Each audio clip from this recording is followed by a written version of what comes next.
এই হচ্ছে দীঘার সুপরিচিত রাস্তা, এখান দিয়েই আপনার সি বিচে যেতে হবে।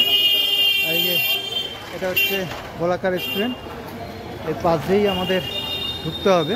এই যে সামনে যে মন্দিরটা আছে দেখছেন, এই ডান দিকে গেলে এই যে মন্দিরটা, এই মন্দিরটাকে ক্রস করে আপনার যেতে হবে এই হোটেল আশামুক্তি। যাদের বাজেট কম, যারা গ্রুপে ঘুরতে আসতে চান, তাহলে এই হোটেলটা আসতে পারেন।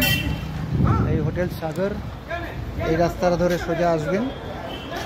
এই রাস্তা এবার সোজা গেলে ওই যে দেখা যাচ্ছে দেখছেন, একদম স্ট্রেট যেখানে গিয়ে ধাক্কা খাবে, এটাই হচ্ছে অঞ্জলি নিবাস, সোনার বাংলা হোটেল অ্যান্ড রেস্টুরেন্ট। এই হচ্ছে হোটেল অঞ্জলি নিবাস, একদম সোজাসুজি। এটাকে বলে রাজবাড়ি কমপ্লেক্স যদিও। সামনে হচ্ছে hotel Shubham, hotel Sanjay palace, এদিকে হচ্ছে সিলভার টাচ, সোনার বাংলাতে আগেই বললাম মেনকা লজ, আর এইটা হচ্ছে হোটেল অঞ্জলি নিবাস। বারেবারই বলছি, যারা কম পয়সায় দীঘা ঘুরতে চান তাদের জন্য এই হোটেল।